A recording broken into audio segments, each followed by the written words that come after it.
Would you trade your wedding for a rental property? Today's guest did exactly that, swapping vows for equity. And now he's building a real estate empire long distance. Feeling unfulfilled in the corporate grind, he made the bold leap to real estate, investing halfway across the country. And today, he's breaking down exactly how he did it.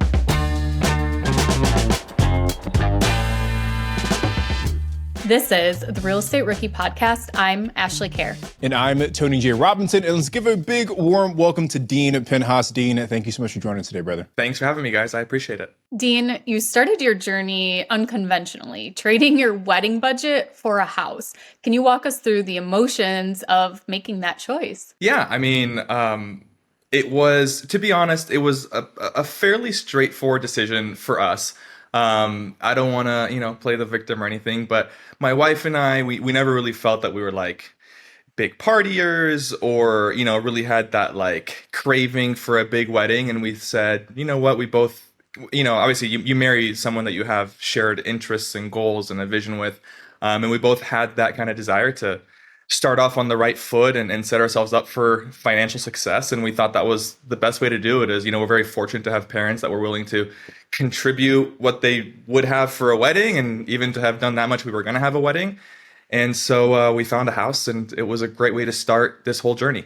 Did you have any pushback from folks on like, man, you guys have to go like the normal traditional route? And if so, how did you kind of ignore those naysayers to stick with the plan that made the most sense for you? Yeah, in hindsight, it's funny you bring it up because I think at the time there wasn't any pushback of like, are you guys sure? Are you going to regret not having a wedding?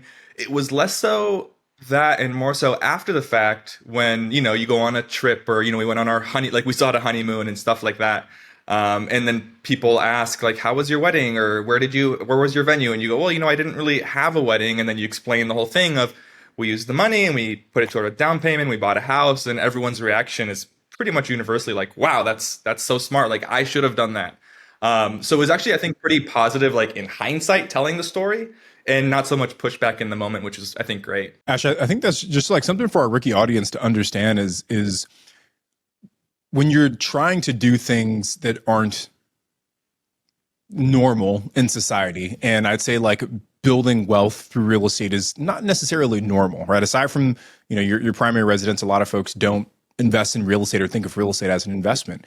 So when you're doing something that's not normal, sometimes you try and explain that idea to someone beforehand, right? Before the results are there, they kind of give you this weird look like, man, are you sure you want to do that? Or, are you sure you don't want to have a big wedding? Or are you sure you don't want to do this? And I think at times we can get influenced by people whose ideas and values, like you mentioned earlier, Dean, whose ideas and values don't align with our own. So just a word of advice to all of our rookies that are listening. You've got to be able to, I think, block out advice from people who aren't thinking the same way that you think, or from people who aren't trying to achieve the same things you're trying to achieve.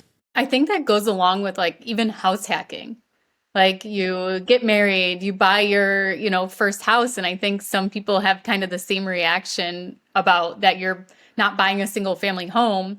You're going to buy a house and rent out the other rooms to each other or to other people, or you're going to buy a multifamily and rent out the other units. Like I feel like people gauge that as almost the untraditional route of doing things, but then look back and like, that's actually pretty smart that you're doing that. Yeah. It's funny because actually I was on social media and I stumbled across these people that like moved out of their house and sort of became homeless intentionally living out of their car. And they were like, we just couldn't get ahead. We just really felt like this could help us like get a leg up on our finances. Like we have jobs, we work full time. We're not, we could afford it. We just really wanted to take this step that obviously it's a pretty dramatic one. But there's so many examples I think out there of, people talk about the classic, like ditch your daily coffee or this and that, but sometimes going against the grain and doing those like really unconventional big moves can have big payoffs. And two, you really have to think about why you're going to do something or why you're still doing something. Is it because of what other people will think? Or is it because it's truly, this is what you want to do? Like, for example, moving out of your house and living in your car for a while to get ahead, like, that's something I could see a lot of people not doing because they don't want other people to see them as a failure or see them doing that. And that's the only reason that they're not making these hard decisions and choices that are going to set them up better in the future is because they're afraid of what other people will think or say. And it's like, who cares? Like, if it's going to get you farther ahead in life, like, go ahead and do it. Like Daryl, he drives this old clunker SUV. Like it died the other day. And he's so mad, but it's like no car payment. And it's like, yeah, people probably look at him driving this thing and he dresses like a homeless man anyway. So, he's already got the persona, but it's like he does not care what people think of him driving a car, and we don't care at all, and it's because we don't have a car payment then. So I think it's when you're in these kind of decisions, you really have to think about, why are you doing something or not doing it? Is it because you care what other people think, or is it because you genuinely really want to stay in your home for your kids and not uproot them or something? But yeah, I think that's a point where people kind of misunderstand what they really want out of life. Because if there's something you really want, like to have financial freedom, these are the sacrifices you can make to actually get there so much faster. And Dean, I think you've done a great job, even just so far, of illustrating that. And Ash, I love everything you said. But I know for you, Dean, that you were working you're working for the feds. You were working at the Federal Reserve, and you realized that maybe it wasn't the right fit for you. I guess, what was that specific moment that made you feel trapped, that led you to seek something more? Yeah, I mean, listen, ultimately, I don't want to sound like an egomaniac or very arrogant or anything like that, but um, ultimately, I'm a pretty confident person, and I have faith in my abilities and in who I am. And I just didn't feel like I was, getting ahead at the Fed. I didn't think at the Federal Reserve. I just felt like, maybe I had more potential to give than what they maybe thought or saw in me. And I just didn't think I was cut out for that cubicle life.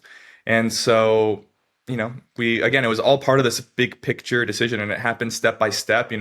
While I was working at the Federal Reserve, I actually tried to get I got my real estate license, and I thought, maybe that's something I'll do on the side. Maybe it'll help in kind of learning how to invest in real estate. And so, I just ultimately didn't feel like I saw a future there, and I didn't really feel like they saw a future in me. And one thing led to the other, and here we are. So at that point in time when you decided to quit, where were you in your real estate journey? Yeah, so frankly, nowhere. The jump was pretty extreme. My my wife and I had this vision of, one, I was kind of coming home at night and sitting down watching TV, and I had the laptop in front of me, and I was doing this real estate course school to become a licensed real estate agent. And then I achieved that, and then it's okay. Well, what's next? Do I do that full time or not? And again, fortunately, you're going to hear me say that a lot because I really do. As life goes on, I think I've learned that circumstance and kind of like the people who you have around you and your network, it's all very important in the success that you have. I mean, and I think that I'm very fortunate in those things. And I happen to have an uncle who owns a company doing home improvement construction in LA. And I happened to go out there just to visit family here, where I'm at now. And a couple of things fell into place. I said, I don't really want to be at the Fed. I've got this real estate license. I know I want to invest in real estate. And I've got this opportunity to go and to be able to, get a better income so I can afford to invest in real estate. And that's ultimately kind of how it fell into place. So we had bought that first property using the kind of wedding down payment.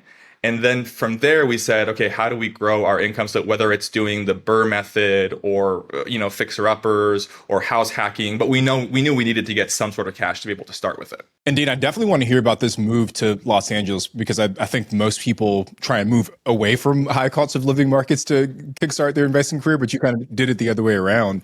But I know that growing up, your family rented out their homes after moving. How did witnessing that passive investment influence this decision to really jump in full force into real estate investing? What's really funny about that is I might tell you something that you may not have heard before, which is actually, so having witnessed it, I saw the potential that it had, right? And again, fortunately enough, my parents, we were able to, when I say they invested in real estate, basically what happened is every home we lived in, they kept and then eventually would buy a new home, right? And so it's not like my parents had an empire, but I think at the peak we probably had, three homes that my parents owned at any given time that were rentals. But funny enough, at some point, my dad said, you know what? I don't want to be a landlord. I'm tired of these tenants smoking in my houses and ruining everything and turning them over. And, those are also the times of '08 and, big market crashes and equity going down. And so actually my dad was very much against me pursuing real estate investment as a venture personally. He cautioned me against it. He thought it, might be better off to go into the stock market and invest in, funds and individual stocks and things like that. So on one hand, it was great because I witnessed it and saw the power that it had. But on the flip side, actually, I had a lot of pushback from my family from pursuing that as well. That's interesting. We usually never hear that side of it, of saying like I do remember a couple guests saying like their, maybe their dad or an uncle or someone had like failed and completely gotten out of it, and they say do not do it or whatever. But like your dad seemed like he was successful at it, and he's still telling you, no, don't go this route. Right. And even to this day, I think I mentioned this to you guys when we spoke before, but we now have our sixth rental property. And every time I tell my dad, we're closing on another property, he's like, you should diversify. I don't think you should do this. Don't get in over your head. Which is obviously great advice, but it is funny that he's very cautionary in that way with real estate. Today's show is sponsored by Baselane. They say real estate investing is passive, but let's get real. Chasing rents, drowning in receipts, and getting buried in spreadsheets feels anything but passive. If you're tired of losing valuable hours on financial busy work, I've found a solution that will transform your business. It's Baselane, a trusted BP Pro partner. Baselane is an all-in-one platform that can help you automate the day-to-day. It automates your rent collection and uses AI-powered bookkeeping to auto-tag transactions for instant cash flow, visibility, and reporting. Plus, they have tons of other features like recurring payments, multi-user access, and free wires to save you more time and money. Spend less managing your money and more time growing your portfolio. Ready to automate the busy work and get back to investing? Baselane is giving BiggerPockets listeners an exclusive $100 bonus when you sign up at baselane.com/BiggerPockets. Okay, Dean, let's dive into your bold move to Los Angeles, a relocation made purely to boost your income so you could invest in real estate. What was this exact moment you knew moving to LA was the right gamble, despite there being many risks involved in taking this move? Yeah, so it's actually kind of funny, and it's a weird picture to paint. I don't think people really think of it much. So what I do now is home improvement, right? I'm a licensed salesperson in California, and I go out and I help people who want to remodel their kitchens, bathrooms, do home additions, garage conversions, which are really popular here in LA. And really, what happened was at some point my wife went on a girls' trip. I think it was to Nashville or something like that. And I said, if she's going to go there, I'm going to go visit some family in LA. And I went to go visit my two uncles that I have here, and they're both in that industry of home improvement here. And I remember one of them took me down the Pacific Coast Highway in his Ferrari, and we went to Nobu, and he bought me a super expensive lunch at Nobu. This sounds like a And great day. it was a great day. And to be honest, for many years, I was very distant from that side of the family because we moved around a lot when I was younger. And so I think part of it was like him intentionally trying to show me a good time that wasn't like a normal occurrence to do with my uncle. But I remember asking him some details of like, obviously I kind of knew on the periphery as a kid growing up, like he's in construction, but I didn't really know what that meant. And I started asking him more particulars of like, how much does somebody make that works with you? And what does that look like? And what's not even the average, but like, what is just kind of like the okay person doing? And, the numbers he was telling me, I was like, this is crazy. I would never have thought that or imagined it. And I came back home, flew home to KC, and my wife and I were catching up from our trips. And I think I said something kind of like, if all things were the same, if I still would have met you and married you, it would have been great to start out my career in LA, just based on what I was hearing. And she kind of gave me the nod of like, then go. And that's what I did. So then obviously, we made a plan. We spoke it over. I called my uncle. I said, hey, would you be interested in hiring me? Could I work for you? And he was super open to it, and went and gave my notice to the Federal Reserve. and actually went out to LA by myself at first for 3 months to kind of test the waters and see how things were going. And then when it seemed all right, though the timing was really funny because that was right when COVID started. Literally March 2nd, 2020, I moved out there. And there was a brief conversation about like, literally, I think I went out there and I can't remember if it was like the 17th or the 19th of March or something like that when everything shut down. And there was a brief moment of like, I think I'm going to go back and try and get my job back. But decided to stick it, see it through. And it was the best thing I could have done. And then 3 months later, I want to say in May or June, my wife, we packed up the house and she moved out and stayed with us. Dean, first, I just want to say, like, what guts does it take to not only move halfway across the country, but to leave a career as steady as working for the government, to go pick up a sales job. And obviously, all the rookies that are listening, they won't have the same opportunity, in the exact same way. But I think for a lot of folks who are listening, they do have some opportunity in front of them that maybe if they did take that opportunity could propel them further down the road of actually achieving some sort of financial independence. So I'm sure you were fearful. I'm sure that you had some hesitation. I'm sure that you were like, is this actually going to work out? What did you tell yourself to get past those fears and actually make that move? In hindsight, it's actually not my personality at all. I'm a very conservative, like not a risk taker person. And I try and think back to those days. And I think part of it comes down to almost like desperation, like the feeling of you got to get out of this position if you want to get somewhere in life. And, it's just kind of like diving in head first and having the faith in yourself to say, I'm not hoping for the best, but I'm going to make the best out of it. But honestly, I mean, I think back to those days and I almost pinch myself like, this is so not what Dean does. And it's great that it happened because it also gave me the courage to do it again, right? Like now we're having thoughts of, when is it going to be time to move back to KC where we have that side of the family? And, do we want to grow our family in LA or do we want to do that somewhere else? And now the thought of going somewhere else and moving and picking up and starting over again is less scary, less intimidating because we've done it before. So absolutely, I mean, based on what you said, and I said it a few minutes ago, the opportunities that I had are unique, and I recognize that, and I'm very fortunate for them.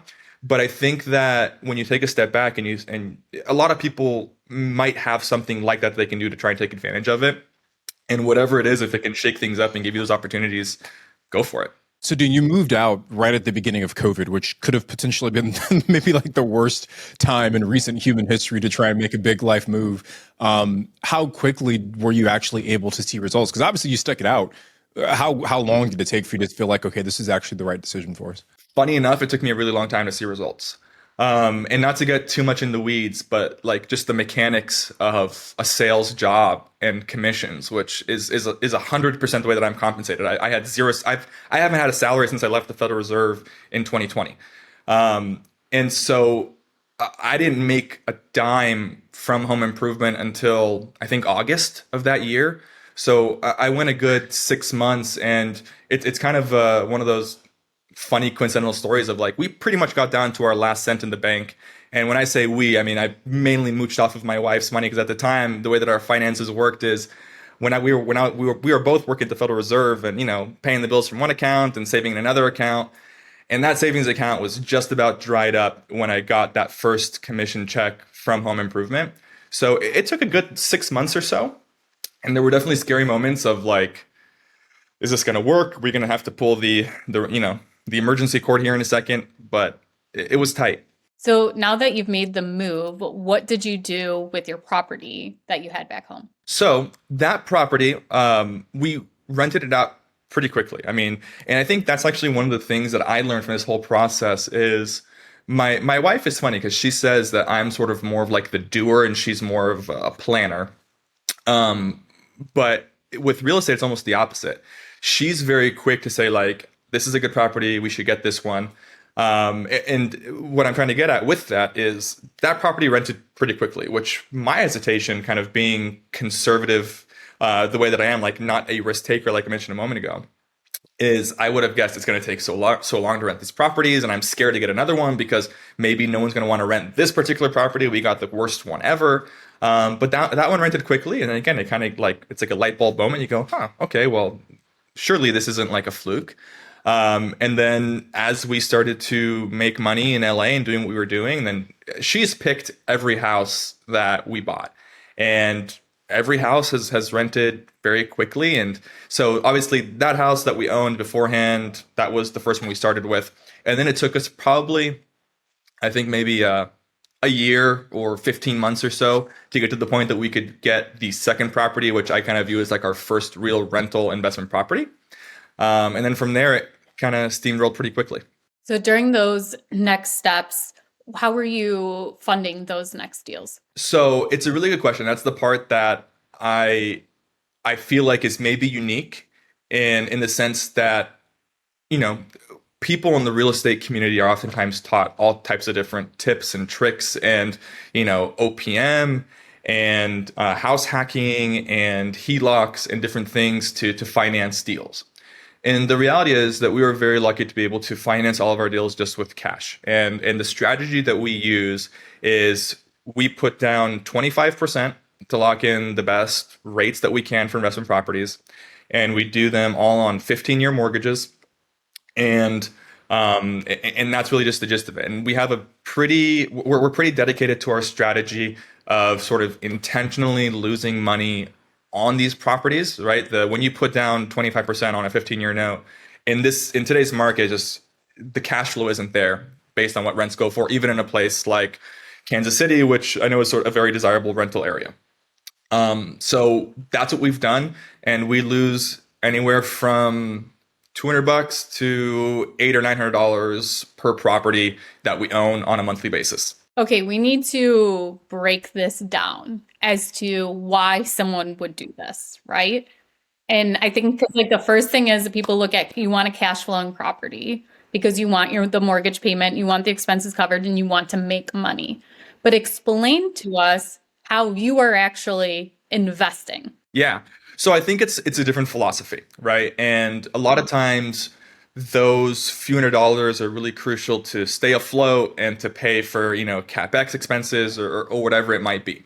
But for us, we viewed it in a way that we're fortunate that our income allows us to support those losses, to be able to swallow them. And then by having them on 15-year notes, I mean, obviously they're going to pay off 15 years faster than a 30-year if we don't pay down anything any quicker. And in doing so, I think we're just accelerating our path to financial freedom, right? So instead of sitting back and saying, okay, I'm 30 years old today. If I buy a house today, I'll be 60 when it's paid off. That thought kind of scared me. Like I didn't want that. And that was really just that was the ultimate factor in the decision of when do I want to be financially free? And I want to do it sooner rather than later. So the 15-year note was just so much more appealing when you look at it from the perspective of, I don't really want to work in sales my whole life. I don't really want to work in an office job my whole life. I want to be able to enjoy time with my family. I want to be able to travel the world. I want to do all the things that most people want to do when they invest in real estate and become entrepreneurs. And I don't want to do it when I'm old. So we're very much investing in it now from that perspective of, I want to lose the money now. I want to invest the money now so that I can enjoy it more quickly later on.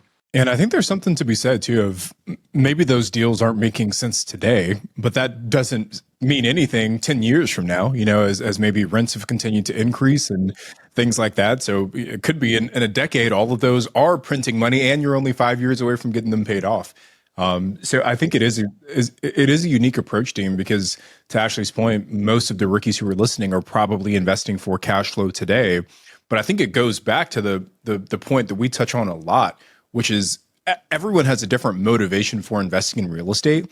And you've got to understand what yours is in order for you to make the best move for you and for your future.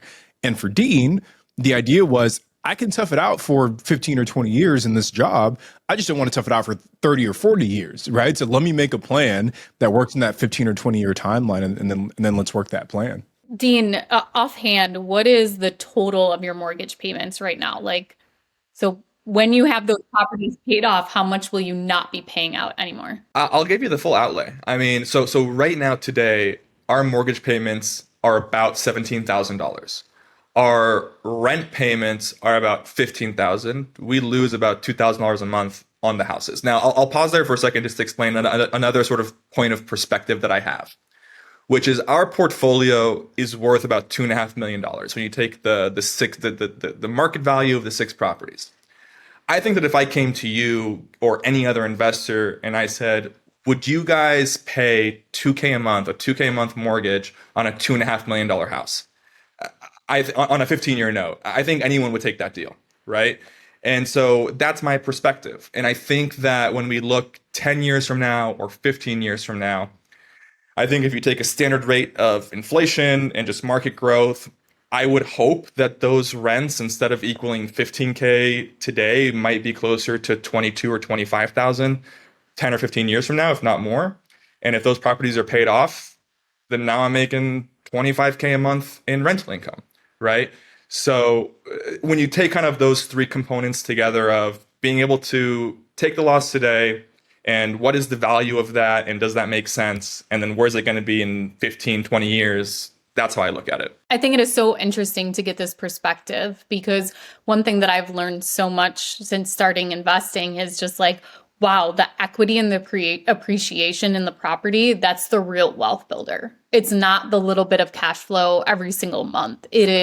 That is what is building wealth for me is all of that equity. And I do have a couple properties that are on 15-year notes and it's like, some of those properties, we just hit the 10-year mark and it's like, oh my God, 5 years, like that 10 years went fast. Like they're going to be completely paid off. So I think this is a really interesting perspective. And I think like a word of caution is like, make sure you can afford to put that money in every month. And I think one way to look at it is, a lot of people will put money into their brokerage account or they'll invest money every month in different ways. And you're investing it into your properties by just paying down the mortgage faster. Yeah, I think there's something really to be said about people look at real estate and sometimes they think of it as like a quick fix or like an easy way to make an extra few $100 a month, which like if that's what you're looking to do, that's totally fine, right? There's so many different strategies to invest, whether it's real estate or any other avenue. But the thing that my wife and I really consider is we're looking at this like a business because ultimately it is a business. And I think the majority of businesses, when they start from the beginning, they take losses a lot of times, right? Or you're putting in a lot of your own time. Yeah. And there's tax benefits to losses, and then there's the timeline that we just discussed. But even when you look at it from a business of like, owning six rentals is a lot of work. I think that's also something that maybe goes underappreciated is there's a lot that goes into, filing rental licenses and getting tenants and cleaning after and turning over and repairs. And so we're just really looking at it like a business. It's not just a quick way to make a few $100 a month. It's something that we're investing in right now for the long run. Yeah, Dana, it really is a fresh perspective. And I think that there are a lot of folks who are listening who maybe now see another path or another reason, maybe to invest in real estate that they hadn't considered before. So I love hearing that. And so I just want a 30,000 foot view overview of the portfolio. You said six properties. Are all six of those back in Kansas City? Yeah, so they're in sort of the greater Kansas City area, I would say. None of them, funny enough, are in Kansas City, but everything from, if you're familiar with that area, you'll know these places. It's Overland Park, Fairway, Prairie Village, which are all kind of like the main suburbs around Kansas City on the south. And are they all traditional single family homes, or did you guys kind of expand beyond what was your previous primary residence? Yeah, they're all single family homes. And we've learned a lot even just from testing the waters with different types of single family homes, right? So what I mean by that is the first one was a 3-2. It's about 1,400 square feet. That's the one that we bought for ourselves that we lived in. And then funny enough, the first house we bought after that, like our first real investment property, was a 3-1. And I was always very hesitant on the one bathroom configuration, but my wife, was very much set on this is a good part of town. It's going to appreciate a lot. We're going to get a lot of equity in the long run. And that maybe we'll find somebody who's single or, maybe a young married couple that doesn't need that second bathroom. And that's basically what happened. So we got a 3-1 at first. And then after that, the next one was a 2-1, which I also didn't love. And I told my wife, this is the last one bathroom house that I'm buying. And then after that, we got, I I believe it was another 3.2, and then we got a really big house that was, I think, a 5.4. The numbers start to get blurry. I'm sure you guys can imagine, as like of keeping track of all of these things off the top of your head. So that the point being that we have a lot of different configurations. I am definitely hesitant, and I don't regret it, but I still don't love the one bathroom homes. I think those are harder to turn over, as we've discovered over time. You do really need somebody like an older person living by themselves. Really, that's the main thing. We there is in one of those homes a single mom living with a young child. So I think those are the kind of tenants that you're looking for. With just those types of tenants, there are less of them. So I think that the 3.2, 4.3s in general are much more appealing and easier to turn over. Dean, I know at least one of these rehab projects didn't go maybe according to plan. What was maybe the toughest rehab job you took, and what made that one so difficult? It's ironic because of what I do, right? So I think part of it, there's almost like just to kind of preface it, there's a desire that I had, I think, almost to make a point of like, I want to use my knowledge to add value to a home, and I'm going to remodel it, and I'm going to do this kitchen, and we're going to do it very affordably, and I know how to sub out trades. And I think that there was more emotion that went into it than logic. And you quickly find yourself spending thousands of dollars on a project, and you look at it and you go, wow, it's beautiful. But then in hindsight, how much more rent did that get you on a monthly basis versus the cash that you spent on it? So that wasn't worth it. I mean, I can look back in hindsight and say that. And in fact, my wife and I, we did an interesting exercise of, we just recently started using a software for the first time to input all of our expenses specifically for each rental. And it has a way of collecting rental payments and things like that, creating contracts. And we summed it all up, and we saw for all of the 6 houses over the course of the last 5 years or so, how much money we spent and like what those big chunks were. And I think in a lot of instances, it really wasn't worth it. So it was everything from just that, from like a financial perspective, that it didn't pan out for us, but also it takes time away. And I think I went into hiring a contractor, again, very ironically, like very willy-nilly, thinking that it was going to be somebody that maybe was as good or as trustworthy as maybe I would expect them to be. But then you have those instances that everyone hears about, of like contractors that don't show up or that do shoddy work, and it creates headaches, and your time is money also. So we learn from that a lot, and I think that I'm much more interested now in sort of the strictly turnkey properties, and that's what we're shooting for. Dean, so it sounds like there were two main issues that you bumped up against. One was maybe over rehabbing for the type of rents you could actually command on the back end. And the second was, which is a general, I think, challenge, but it's just finding good contractors. So if we can break down each of those separately, on the over rehabbing side, because I think, to your point, a lot of rookies get caught up in the emotional aspect of, I want something that's beautiful. Looking back, or with the experience you have now, how do you balance the desire for, I want a good product, with knowing what you can actually get in your rents on the back end? How do you balance those two things? Yeah, I mean, ultimately, like many things in life, I think it comes down to experience, right? And you can't really fake that. You got to just go through it, and it is what it is. And we've learned that in that category of property, right? When you're looking at sort of let's call it an entry level rental, you're not looking at high end luxury properties. In general, that difference in marketability is very little between a house that has a flipped kitchen, right? Maybe you're talking about white shaker cabinets and quartz countertops and things like that, laminate or vinyl flooring. Doing those upgrades versus having a house that maybe has its original cabinetry from the 50s or 60s that have been painted over a couple times. Really, you're not talking about a huge difference in what those can rent for, and definitely not one that makes sense to do over the course of the home, unless if you're looking at things like just the equity in the home, and maybe it will be something that you turn over very quickly and try and resell it, or try and get a home equity line of credit, which I think that's the part that we're kind of struggling with next, is like, maybe there's a way to take advantage of these things that we've done to flip it in our favor, to now, kind of create maybe a new strategy for investing in properties and how we source the cash for it. But in general, on this point specifically, yeah, we just discovered that it's not really worth it. And I think that's the important lesson for the rookies that are listening is that the market will always dictate how high your rents can go. And to Dean's point, if I'm going to make up some numbers here, but if the maximum rent you see in a market is 1,500, it's probably at 1,500 not because no one's built anything nice enough for 1,700 or 1,800. It's just that specific part of the market can only afford up to 1,500. So it doesn't matter how nice of a rental you give it. 1,500 is the ceiling for that specific property, and whether you're renting, whether you're flipping, and we're talking about ARVs, whether you've got a short-term rental or a mid-term rental, and you're talking about average daily rates, they're all impacted by the same upper limit within a certain market. So as a rookie investor, you've got to do your research to see, hey, what is that ceiling for rents, for ADRs, for ARVs that I need to be aware of? And then what do I need to do to make sure I don't go over that as I'm looking to rehab these different properties?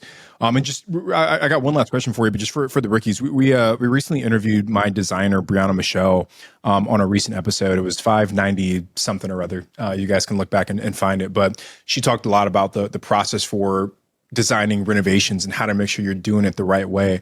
So go back and listen to that episode. Dean, I've got one last question for you. And first, I just wanted to, you said you put down about 25% on most of these deals. So not only are you, aggressively paying down your debt, but you also have a decent amount of equity to start with at 25% down, right? That you've got 75% that your loan is taken up. So values are going to go up. So you're probably going to get some equity growth as well. So it feels like you've got a really good plan in place. But I guess when you picture success in real estate, what does that look like for you? Success in real estate for me is just financial freedom, right? That's the bottom line. I'm not necessarily trying to build the biggest portfolio in the world. I'm not competing with anybody. I just want to be able to do whatever I want whenever I want to do it. And that's really what it comes down to. So I haven't pinpointed what specifically that is, or what that number is, or how many homes that equates to. But the success for me is just giving my family a comfortable life that we all want to enjoy from. That's it. That's all it comes down to for me. Well, Dean, thank you so much for joining us today and sharing your story, your journey, and giving such a cool perspective on what your strategy is. Can you let everyone know where they can reach out to you and find out more information? Yeah, of course. So my website is homebuilddean.com. I like my name, so it's kind of like home building. And same thing on Instagram, homebuilddean on Instagram. We try and help, both homeowners here in California with any, remodeling they need to do, but also we give a lot of tips and tricks for people all across the country that are investing in real estate, or that need to do any remodeling, of what kind of things they can look out for when they're in those adventures. Well, thank you so much. We really appreciate you taking the time to join us today. I'm Ashley, he's Tony, and we'll see you guys on the next episode of Real Estate Rookie.